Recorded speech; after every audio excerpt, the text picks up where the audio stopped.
Welcome, welcome, welcome. I am glad that you're here. I'm thrilled actually that you're here because I want to talk to you real briefly about an opportunity that we have in the fitness industry, the likes of which I don't think we've seen in a long time. And I want to talk about that. And I'm going to not only talk about it, but I'm going to show you some things you can do right away. And then, most importantly, probably, is show you how you can take this to even the next level, should you choose. But by the end of this session, you will know what your first steps are. And from there, you can figure out what's the best course of action for you. Sound fair? Sound fair. Sounds fair to me. These cows or calves, they actually technically are pretty funny. Okay, so let's get started here with the presentation. And I'm going to do something I've never done before and hope that it works out. I'm going to switch you over to that. So hopefully you can't see me at this point in time. Six-figure trainers and coaches is what we have I just lost, there we go. I just lost my place. The name of my company or the name of my business is actually Gordon Training Systems. And one of the things that I put together to help people in the fitness space is the six-figure trainer program. I'm going to talk a little bit about that, but let's back up to what we want to talk about today.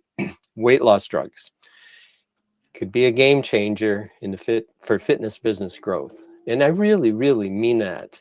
I've been in the business for a long time. And in the process of that, I've got literally 50 years experience in the fitness business. Some has been uh, it's all, I think, been successful, but a lot of it started out as unsuccessful, which had to be made successful. Anyway, I came to put the Six-Figure Trainers program together because once I decided I wanted to be in business for myself, it took me 18 months to get to a six-figure income. And prior to that, I'd been working in the YMCA, a Montessori school of all things, and helping every organization turn itself around. And I got to a point where I said, I want to do my own thing. And then after I did that, I said, I want to teach other people how to do that. So that's how we got to Six-Figure Trainers, very, very briefly. And if you ask me, what is Six-Figure Trainers? It's the fastest way to take your business to the next level.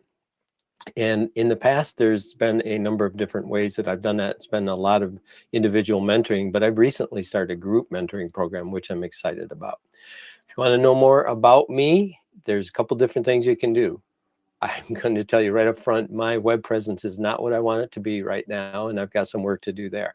But if you want to get a good sense of who I am and what I'm all about, check out my Google reviews. They are by far something that I am very, very proud of. And it's a way for you to check me out. Also, at the end of this, I'll give you some other ways that you can check me out if you want to. But you'll find the same story that I'm telling you. Okay, one of those success stories we have is a guy named Charles, and I like to talk about him a lot because he was in Virginia, had a CrossFit gym, ended up selling it. The dream, his goal in life had been to move to a completely different area, Alexandria, Virginia, and start over with a business. And it was crazy. I mean, he moved into town where he knew no one and was able to get to a six-figure income in a very short period of time. And we stay in contact. During the pandemic, we created what was called a mastermind. This is a Christmas card I got from him, which really talked about the fact how thankful he was that he was growing and everyone around him was shrinking. And this is during the pandemic. So he's a great example and somebody you could certainly reach out to and talk to if you want to know more about the stuff I'm going to present here. All right, today there are three things I want to make sure that we cover. Weight loss drugs are here to stay, and they're an opportunity in the fitness business. They are an incredible opportunity, but that opportunity has to be managed carefully. And there's a lesson from history that'll help us figure that out real quickly. And then there are 8 things a fitness business owner can do now to capture this market. And I'm going to go over step number 1, which is something you can put in place this afternoon. The last person that was on this very similar webinar to this is one that's been updated, but the last person that was on the webinar, by the end of the day, she had gone through step 1 and she got back to me all excited about it, actually. Okay. Let's give I want to give you a little perspective here, and this may seem way out of context, but I don't mean it to be. I have a used I have an ATV in Arizona that I bought brand new a year ago, and I'm going to put it up for sale this year, or at least I think I am. So what are the buyers really buying? Let's look at it from the buyer's perspective. Tap in or put in the chat box what you think they are buying. And remember, the chat box, I have it set up private, so you're not going to see other people's responses. And I do that intentionally to keep the noise and the clutter out, because we've got enough noise and clutter with those cows behind me. Okay, what are they buying? This is really important. Put your thoughts in the chat, and I will tell you what I'm seeing here. Fun. They are definitely looking for fun when they buy this. They're looking for an adventure. This is all really, really important. And you can see by these pictures here, I give you a couple different ideas of what people could be looking at, or pictures that are going to inspire them more than the nuts and bolts of it. What are the weight loss people looking for? Let me back up here. I want to just go back to this for a second. Now, the second part of this is I'm selling a used ATV. So what people are looking for in a used ATV is going to be a little bit different than what they're looking for in a brand new one. Does anybody tell me why? What are they looking for in a used ATV? Quality. That's right. They're looking for quality. They're looking for reliability. Okay, anything else here? You get the idea. The reason I didn't buy a used ATV because I couldn't trust the quality. I could not trust the person's word to the degree I want to. I'm going to go out in the desert. I want to know I'm going to get back, and I get stuck out in the desert. When I go to Arizona, when I arrive in Arizona in a few days and put this up for sale, what I'm really selling is something very different. It's a warranty, because there is a factory warranty that's good for 12 months, and there'll be about 3 months left on that warranty. So what I'm selling now is not the adventure and fun and all that. With a used unit, I am selling quality of the equipment, and if it doesn't match the person's expectations, they have a warranty to back them up. Very, very different kind of approach. And when an experienced salesperson told me that in Arizona, it was like a light went off in my head, said, yeah, that's what you sell. In this case, you sell the warranty. Okay, weight loss people, what are they actually buying? Are they buying the features of the drugs, the benefits of the drugs? No, they're buying the outcomes. But most importantly, they're buying the transformation. This is really, really critical. And the transformation, as you know from the news, is fast. The bridal industry has a huge problem. Women are going in and getting measured for their gowns. They're going on the drugs in preparation for one of the most important days of their life. They're losing weight. They're losing it fast. They're going back to the dress shop and getting refitted. And sometimes the alterations are so significant, they have to start over. And there's cases of people actually going in 2 days before the actual wedding because they've gone through so much transformation in their weight that they need a brand new gown. And this is a problem, putting a brand new gown together. Although I don't know anything about it, I got to guess it's something takes a little bit of time. All right, so they are getting that, but let's look at what that means. This is a projection of the growth of the health club market, 2022 to 2027. And you can tell this is significant. We're in an industry that's going to keep growing, no doubt about it. Let's look at the weight loss drug sales with future projections. As you can see, 2023 to 2024 was huge, from 20 billion to a little under 100 billion. That is, wow, that is significant. So if we look out and project into the future, you can see that there's a steady growth. And that is the opportunity. Now, in my opinion, that's not how significant growth is going to be. The growth is going to be even more significant. And the reason I say that is future opportunities in the weight loss drug industry are much more than weight management. Weight management, as you can see on the left side, is 43%. Well, 25% is diabetes treatment, but 18 or 19 almost percent is in cardiovascular issues, and then other chronic conditions, another 12%. This is huge, and this is exactly where we have a solution for people who are on these drugs. If they want to lose weight, we can help them can keep it off. If they have other chronic conditions, we can help them keep those suppressed. Cardiovascular issues, we can help. Diabetes treatment, we can help. It's unbelievable. So that chart that I just showed you, I think is underrating the potential of the future. Okay. So that should convince you that it's here to stay. The drug use is here to stay. Now, what I did is I looked at health organizations and where they weighed in on the weight loss drugs, pun intended.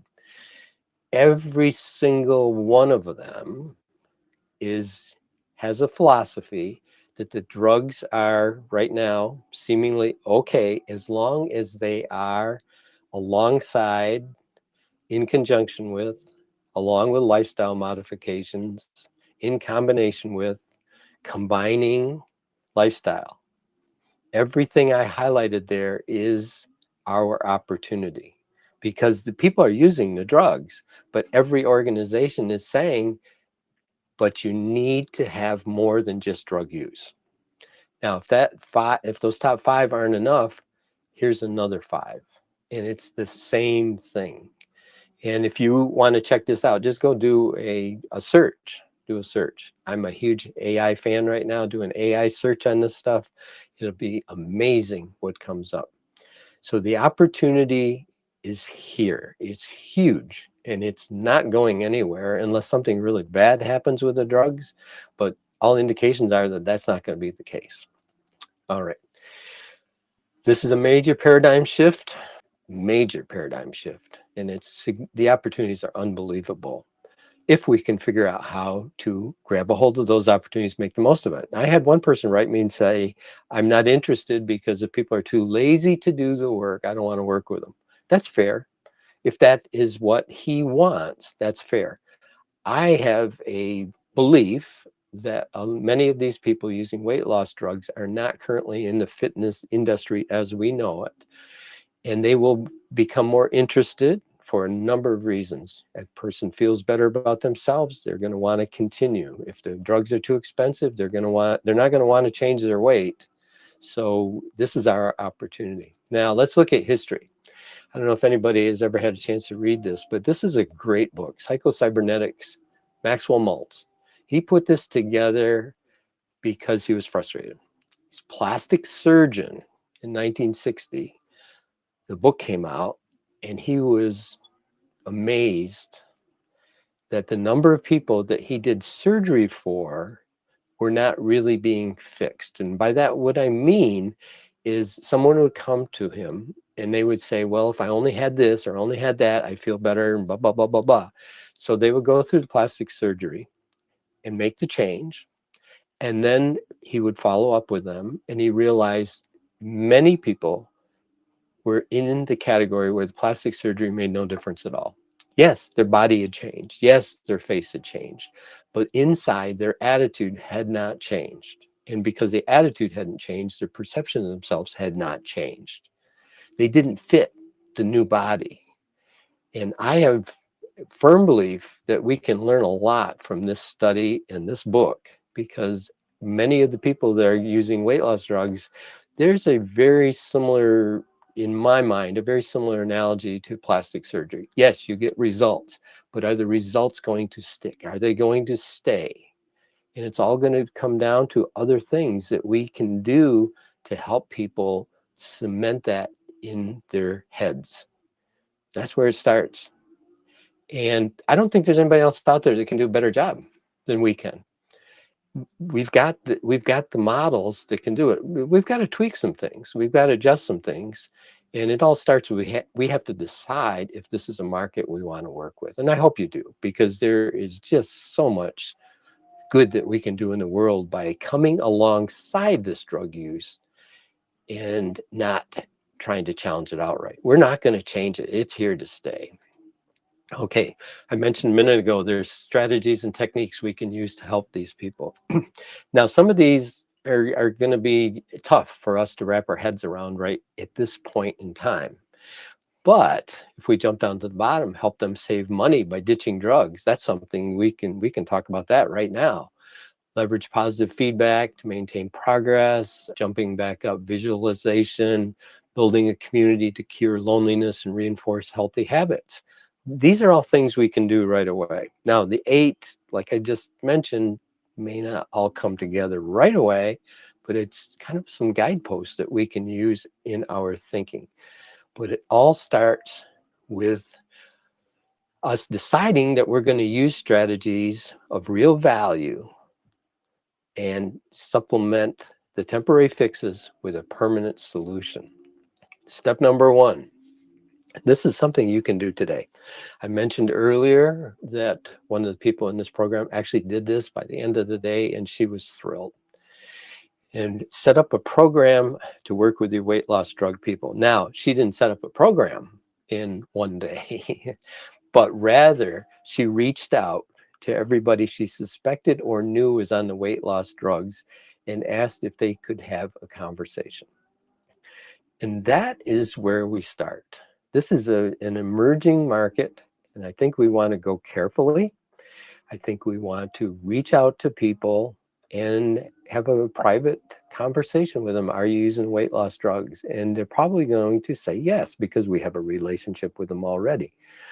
And then we're going to want to take that and have a meeting. Now, I recommend that you bring all these people together in a safe environment to talk about their dreams, their hopes, their fears.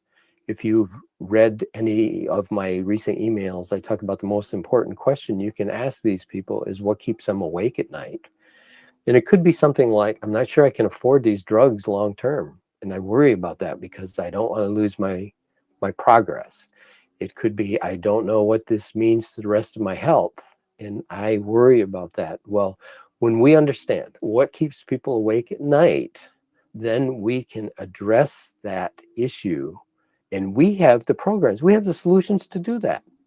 Everybody knows that it gets involved in a program, that your community that you have in your fitness center makes all the difference in the world. And we have that community. We just need to we need to turn it slightly and address these people. Now, I would not recommend having a group of weight loss drug users and people who are not all in the same group. I would start with a simple meeting where you get to understand and know these people on a local level. Now, there's tons of other things you can do. You need to get to know the doctors in the community if you don't already, so that the doctors, when the doctor sees the patient, you're top of the mind that they can refer people to you.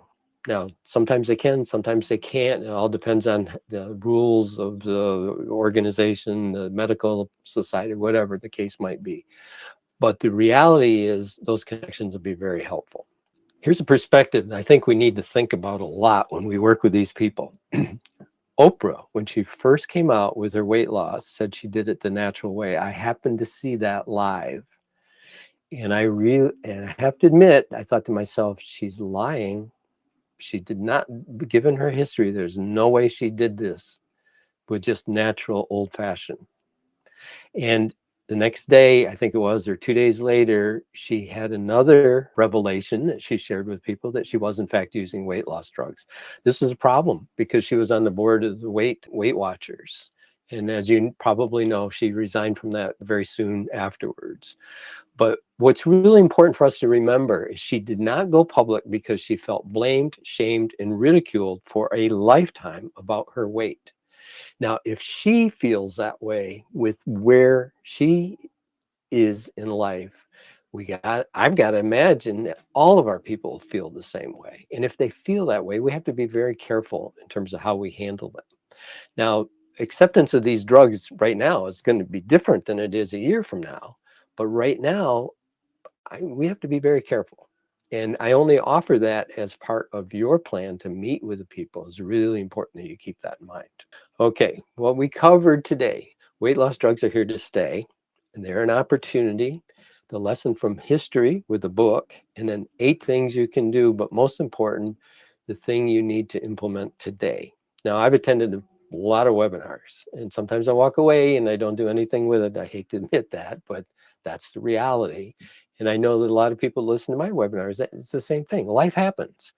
But if you do nothing else today, and I'm going to show you another option here in a minute, but if you do nothing else today, at least call those people together and get to know them, get to help build a bridge of trust so that they don't feel shamed and they don't feel ostracized. They don't feel alienated from the rest of the group.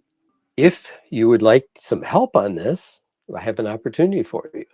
Now, number one, you can build out your program alone, or you can become part of a cohort of people building and learning and growing together. In the past, my six-figure trainers program was individual mentoring, and it was expensive and it was private, and it was the type of thing where we got massive results very quickly. Charles, the person I pointed out earlier, was one of the graduates. And then there's Colby. If you look at some of my Google reviews, Colby's the most recent. In between there, there's a bunch of other people. But I've created a different kind of program now, spent a lot of time putting it together, which is a group mentoring process. Now, the advantages are huge. And the mastermind is a way that you can work with a group of people to actually build not only this opportunity, but other opportunities as they come up. Now, the six-figure mastermind is the most fun you're going to have growing your business, making new friends along the way. I know from personal experience in the fitness industry, it's hard to go down the road and become really good friends with a guy who has a gym just down the street, because to some level you compete. But when you're connecting with somebody else on the other side of the country who's experimenting with this program and you're sharing results, that doesn't happen. And you can have a great, positive, supportive environment. And right now we're putting together this small group of people, and they are throughout the country. Now, the six-figure mastermind, what it looks like is it's a 12-month commitment, although there's no monthly. You don't have to be here in there for 12 months. But what we're going to have on the left side are every month we have a different topic that we talk about. Setting stage for growth, getting your business saleable. That's not what you probably think, but I've bought and sold a lot of businesses, including my own, and everybody wants their business saleable. Doesn't mean you're going to sell it. You just want to get it saleable. And we go over how to do that and all that. Emerging opportunities, weight loss drugs, AI.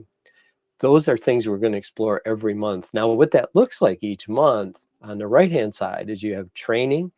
You have a Q&A session with me every month. There's a hot seat every month.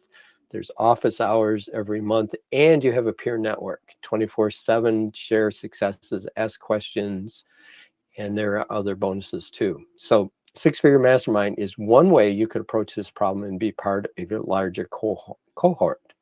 Although the cohort is going to be kept very small. Now, to give you a perspective, the investment, if I'm doing my private training, I'm anywhere from $2,500 a month to $500 a month. This program is $250 a month, and we're taking 12 people. We're keeping it small by design. The first group is 12. So the way you would take advantage of that, if you want more information, is that you would schedule a time with me. And the reason I'm doing that is this is a very small group, and I want to make sure that we have the right people in the right place. So everybody goes through a meeting. It's a painless meeting. It's a 15-minute meeting. We talk about your goals and those sorts of things and get expectations straight. Okay. And I put that up there, by the way, so you should be able to just click that and you can go right to my calendar and schedule. I'm going to be on the road for a few days, but there is some time every day. Take advantage of it. And by the way, before I do the final thank you here, any questions, stick them in the chat box, because I'm going to stay and answer every question that comes up here. And it's really important, if you have a question, to get that up there. Your battle plan for today is you're going to figure out who your people are that are on the weight loss drugs. And if you don't have anyone, that's okay. Just keep in mind that they will be coming in. And this is, by the way, the perfect time of year to do some of this work, because January is going to come as usual, and people are going to want to have answers to their perplexing questions about the future of all this. Because I've trained people who've gone to Olympic trials. I've trained D1 scholarships for rowing. for females, high school females, where they get a D1 scholarship if they hit a certain time on a 10K. I've done that, but I think the most gratifying experience I probably ever had as a trainer was a 72-year-old woman I was a private client, and very expensive in her mind. And one day, out of frustration, I said to her, "How do you get off the toilet?" And she looked at me all embarrassed, and she said that she couldn't get off the toilet. And I was thinking to myself, and I actually said to her, "You're too young for this. You're in your early 70s. What do you mean you can't get off the toilet? How does that work every day?" And she said, "I love to play cards with my friends. So I go to my friends' houses, and the first thing I do is go and look at the bathroom. And if there's not a rack by the toilet, I know when it's time for me to go to the bathroom, I have to go somewhere else." And she goes, "Sometimes my card games get cut really short because I can't use the bathroom and I'm too embarrassed to tell them." And I looked at her and I said, "If I can get you off the toilet, how would you feel about that without using a hand assist?" And she looked at me, kind of fire in her eyes, and she said, "If you can do that, then all this money I'm paying you will be worth it." Okay. So we went ahead, continued training. I didn't tell her, I didn't do anything special, anything different. I just I knew what she needed to do, and I just built that into the program. It was already in the program anyway, but I just picked the pace up. 2 weeks later, she comes to me and she takes me over in the corner. She's a proper Jewish lady. She takes me over in the corner and says, "I have to tell you something." I said, "What?" She goes, "I can get off the toilet." Without holding anything. I said, "So what happens to card games now?" She goes, "I stay." And I said, "Great, what are we going to do next?" She goes, "Well, I got a couple different things, but the truth of the matter is I never saw her again." I tell that story all the time. She's one of my favorite successes. And if I can take somebody at that beginner level, and I know a lot of you feel the same way, and I can work with them and get them to the next level, that's a good day. So, and again, what I want to caution you to do is, whether you do this with a group or individually, you got to know I recommend a group, and I am going to be very, very clear. I recommend my group, but whatever you do, get involved with somebody, because this is, if you read my email today, emerging opportunities. We don't see as emerging opportunities until somebody else has developed it. This is your chance to do it differently. You can become part of it, and I hope you do. All right, use that link, and I will look forward to seeing or hearing from everybody later. Have an awesome day. Take care.